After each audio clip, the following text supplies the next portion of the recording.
New pilots have a cup of luck and an empty cup of experience.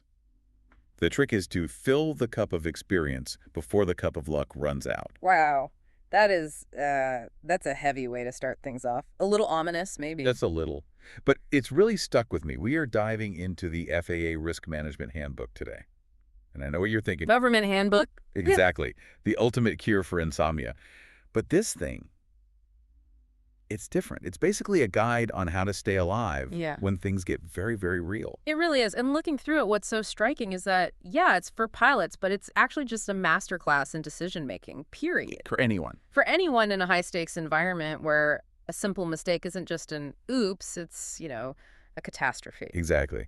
So our mission today is to decode this kind of secret language of survival. How do experts see a disaster coming 3 steps away?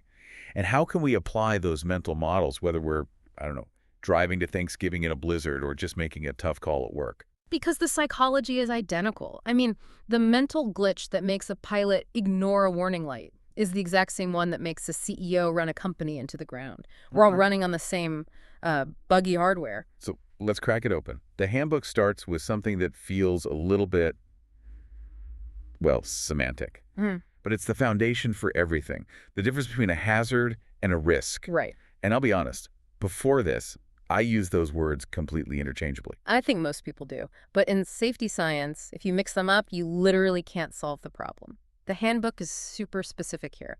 A hazard is a condition, a real tangible thing. Okay, so give me an example. A thunderstorm is a hazard. A nail sticking out of a board is a hazard. It's a lurking threat that just exists in the world. Okay, got it. So then what's risk? Risk is the future. It's the impact of that hazard. It's almost mathematical, really. It's the likelihood of something bad happening multiplied by how bad it would be. The text used that analogy about crossing the street, which I thought was perfect. Oh, yeah, that's a great one. So you have a busy highway. Cars are whizzing by at 60 miles per hour. That's the hazard. Right. Objectively dangerous. But if you're standing on the sidewalk, eating a sandwich, what's your risk? Basically 0. Exactly. The hazard is high, but your exposure is low, so the risk is low. The risk only spikes the second you step off that curb. So you manage the risk by managing the exposure. You can't always stop the storm, the hazard, but you can decide not to fly into it. That's the whole game. It's not about being in a bubble. It's about intelligently navigating a dangerous world. Which brings us to how pilots actually do that. Because be careful is not a strategy. No, try harder is not a strategy. It's useless advice. So they use checklists. And the big one they talk about is PAVE. PAVE. It's a mental scan for threats before you even get started. It's a system, so you don't get tunnel vision. Let's break it down. The P in PAVE actually surprised me. It's for pilot. It starts with the human, not the machine. We're usually the weak link. And it uses another acronym. Aviation loves its acronyms. IMSAFE. It's how they remember things under pressure. But IMSAFE is brilliant. It's illness, medication, stress, alcohol fatigue, and emotion. That last one, emotion, really stood out. We think of pilots as these cool, calm, collected types. Robots. Yeah, robots. But the handbook says if you're angry or you just had a big fight with your spouse, you are measurably less safe. Your cognitive bandwidth is it's occupied. If 40% of your brain is replaying an argument, you only have 60% left to fly the plane. Yeah. And that might not be enough when something goes wrong. The Sorts had that case study, the one about the pilot with only 4 hours of sleep, the F for fatigue. Well, the corporate pilot, yeah. So he's exhausted. His boss calls and says, I need you to fly me 750 miles right now. And the weather isn't great. It's marginal. Not a thunderstorm, but not clear skies either. And that pressure from a boss, that's real. It's hard to say no. It's so hard. But this pilot, he runs his PAVE check. He gets to PA pilot, and he knows he's compromised. He's tired, so he stands his ground. And he says no. That's a success story. But then you get the failures. Let's talk about A for aircraft. The story of the vacuum pump failure. That one was genuinely chilling. That's a classic case of one small problem spiraling. So in these smaller planes, a vacuum pump spins a little gyro, and that gyro powers your attitude indicator. The little artificial horizon that tells you which way is up. It's basically your eyes when you can't see the real horizon, so the pump fails. Now, at that moment, the plane is flying fine. But the pilot has lost his main reference for up. But he's not in a cloud when it breaks, right? Yeah. He can still see the ground. Exactly. And if he had just landed then and there, it would have been a non-event, an annoyance. But he decided to keep going into clouds. So he flew into a total whiteout with his artificial eyes broken. And he actually told air traffic control IMC would not be a problem. Famous last words. It's tragic. Without that instrument, your inner ear starts to lie to you. It's called spatial disorientation. You feel like you're turning when you're not. He lost control. The hazard was the pump. The risk was flying into the cloud with it. He totally mismanaged the risk. He ignored the A in PAV. Which brings us to V environment. And this isn't just about weather. They highlight a specific airport, Elkins, West Virginia. KN. Yeah, I looked it up too. It's in a bowl. The airport's at 2,000 feet, but the mountains around it go up to, 3,600 feet? So it's a trap. On a clear day, it's gorgeous. But at night, or in low clouds, you are flying into a dark pit surrounded by granite. The environment itself is the hazard. And finally, E, external pressures. This one feels like the most human. Get their itis. Oh, it's the most relatable one for sure. And the tragedy is it usually comes from a good place. Not greed, but loyalty or love. Like that helicopter accident near Wakulla County. Heartbreaking. A pilot, he's flying friends back from dinner at night. He's not super current on night flying. The airport's poorly lit. But he doesn't want to cancel. He wants to get home to his daughter. That's the external pressure. It was love. And that emotional pull just made him rewrite the safety rules in his head. He took off into pitch blackness and hit the trees just off the runway. Wow. It's insidious because it makes you negotiate with yourself. Exactly. This transitions so well into the next big idea, which is the psychology of error. Because even if you know PAVE, your brain is wired to trick you. The FAA identifies 5 specific hazardous attitudes. These are like mental traps. Totally. And once you hear them, you will see them everywhere. In yourself, your coworkers. Okay, lay them on me. First up, anti-authority. Don't tell me what to do. Then there's impulsivity. Do something quickly. Okay, I feel a little called out by impulsivity. We all have a bit of them. That's why they're dangerous. Mm-hmm. Next is invulnerability. It won't happen to me. Then macho, which is I can do it. Watch this. The show off. And the last one, maybe the most dangerous, is resignation. What's the use? It's all just luck anyway. The handbook tells that story about Steve, who seems to be a walking, talking example of all of these. Oh, Steve is the archetype. He decides to buzz his friends at a barbecue. Classic macho attitude. Look how cool I am. Exactly. But it's a hot day, the plane's heavy, it doesn't climb like he expects. He sees a power line coming up fast. Instead of thinking, he just reacts. That's impulsivity. He yanks back. And he barely makes it over. He brushes the wire, gets lucky. But here's the key part. He lands, and his takeaway is, well, it doesn't matter how much you planned, sometimes stuff just happens.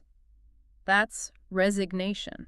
He learned the absolute wrong lesson. He learned he was helpless instead of learning he was reckless. And that's so dangerous because it unplugs you from getting better. If it's all luck, why bother? The handbook actually gives you little antidotes for these, like mental mantras. It sounds a bit cheesy, but it's about metacognition. It's about thinking about your own thinking. For macho, the antidote is taking chances is foolish. You have to consciously interrupt that emotional urge. But there's another brain bug that's even scarier because it happens to the pros. Expectation bias. Oh, this one is huge. The Branson, Missouri incident with the Boeing 737. I mean, we're talking about a professional airline crew, a huge plane. They were cleared to land at Branson Airport. Yeah. Big, long runway. All the lights. Correct. But as they're approaching, they see an airport. And their brain just goes, yep, that's it. Pattern matches. And they landed. But it wasn't Branson. No. It was a tiny little airport nearby. The runway was half the length they needed. Half. How did they stop? They stood on the brakes, blew out the tires. They stopped inches from the edge of a cliff. But how did 2 professional pilots ignore their GPS, all their instruments? Because the brain is a prediction machine. It expected to see an airport, it saw an airport, and it filtered out all the data that didn't fit that story until it was almost too late. That is genuinely terrifying. It proves you need a system to check your own biology. Which brings us to our hero, a pilot they call Trisha. I love the Trisha story. It's a full case study, not of a crash, but of a crash that didn't happen. And her scenario is so real. She's in Durango, Colorado, visiting friends. She's tired from the trip, and they need to get back to California for a meeting on Tuesday. The pressure is on. Okay, let's run the PAVE check on this. What's the environment? High mountains Oh. and high density altitude. The air is thin up there. Thin air means less lift from the wings, less power from the engine. The plane is just sluggish. Okay. And the pilot? She's tired. And, this is key, she hasn't flown on instruments in 4 months. She's legal, but she's rusty. Aircraft. Loaded to the gills. Her friends, all their luggage, full fuel. A heavy plane in thin air is a brick. So she uses this thing called a AIRASH, a flight risk assessment tool. Which is basically a spreadsheet. She assigns points to all these hazards. Fatigue, 5 points. Mountains, 5 points. And the total score comes out in the yellow or red zone. High risk. Now, a lot of people would look at that and just say, trips off. Right. But risk management isn't about saying no. It's about mitigation. It's about changing the variables to lower the score. She doesn't cancel the trip. She re-engineers it. Walk us through her moves, because this is the really useful part. Okay, first, she attacks the pressure and the environment. She says, we're not leaving today. We're leaving Monday morning. That gives her a full night's rest and avoids some bad weather. So she's lowered the pilot and environment risk scores right there. Exactly. Then she looks at the aircraft performance. Instead of taking off from a tiny, high-altitude strip, she decides to use the larger regional airport nearby. Much longer runway, more margin for error. Smart. Give yourself an out. Then the weight. She needs the plane to climb well over those mountains, so she decides to take off with only half a tank of fuel, making the plane hundreds of pounds lighter. She plans a fuel stop in Sacramento after she's over the dangerous terrain. And she even has a plan for her own rustiness. Yes. She makes a hard personal rule. She says, since I'm rusty on instruments, if there's fog at our destination, I'm not even going to try the approach. I'll divert immediately. She removes the temptation to be a hero. And the end result of all this planning? A completely boring flight. They get home safe. Her friends praise her for being so professional. A boring flight is the win. That is the absolute win. When you do it right, it looks like nothing happened. That's analytical decision-making. Thinking slow. But you don't always have time for that. Sometimes, a bird flies at your windshield. Right. And that's where we get into automation and the difference between thinking slow, like Trisha, and thinking fast. The handbook mentions this irony with automation. Autopilots are amazing, but they can lead to complacency. They reduce your workload when things are fine, but when they fail, your workload goes through the roof. Now you have to figure out what the computer did wrong and fly the plane. Like that crash in Colombia you mentioned. The crew was heads down, typing in the flight computer, totally lost situational awareness, and flew right into a mountain. They forgot the rule. Anticipate, act, verify. They were managing the computer, not the plane. But what about that thinking fast? That gut instinct? They call it naturalistic decision-making. It's not magic, it's pattern recognition. And the best story for this is the one about the turkey vulture. My favorite. Set the scene. Okay, a pilot is taking off in a corporate jet. He's at speed, he's about to lift off, and suddenly a huge turkey vulture is just sitting there on the center line of the runway. And standard procedure says you're past the point of no return. You take off. You hit the bird if you have to. Correct. Aborting that late is super dangerous. But this pilot does something weird.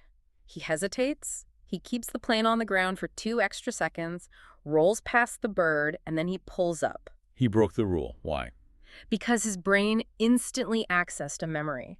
He'd seen an accident report from another flight where a turkey vulture hit an engine. It was bad. It was catastrophic. It shredded the engine. So in that split second, his brain did the math.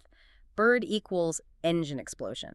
Staying on the ground for 2 more seconds is safer than an explosion in the air. It wasn't a guess. It was a recall. Exactly. He had filled his cup of experience. He used someone else's disaster to build his own instinct. That's the expert's gut feeling. We're getting near the end, but we have to talk about personal minimums and the Swiss cheese model. Because what Trisha did, setting rules before she took off, is huge. It's critical for everyone. Legal isn't always safe. Just because the speed limit is 65 doesn't mean you should be doing 65 on black ice. Right. Your personal minimums are a contract you make with your calm, rational self. And the one rule is you can't renegotiate that contract when you're in the moment, emotional, and under pressure. Because that's when you'll make a bad deal. You'll lower your standards just to get home. Exactly. And all of this is trying to prevent the holes in the Swiss cheese from lining up. The famous Swiss cheese model. Explain it in this context. So imagine you have a stack of Swiss cheese slices. Each slice is a layer of defense. Your training, your checklist, the technology in the plane. The holes are the hazards and errors. And usually a hole in one slice is blocked by the solid part of the next slice. Right. You're tired, but the checklist catches your mistake. The weather's bad, but the autopilot handles it. An accident only happens when, by sheer bad luck, the holes all line up The pilot is tired, the weather is bad, the mechanic missed something. and the arrow goes straight through. That's the crash. So the goal of all this, PAVE, the antidotes, personal minimums, is to add more slices of cheese and make the hole smaller. That's a perfect place to land this. We've covered a ton. Hazard versus risk, the 5 hazardous attitudes, and how Tricia engineered a perfectly boring flight. And hopefully it changes how you see things. Most accidents aren't bad luck. They're a chain of small, preventable decisions, and you just have to break one link in that chain. It goes right back to that quote from the beginning. You can fill your cup of experience by reading the handbook, by learning from Tricia, by listening to this. And by never, ever giving in to that last hazardous attitude. Resignation. What's the use? Right. If you believe you have no control, if you think it's all just a roll of the dice, then you've already lost. The entire point of this is that you do have control. Your choices matter. Powerful stuff. Don't be a passenger. Take the controls. Thanks for listening to this deep dive. Drive safe, and we'll catch you on the next one.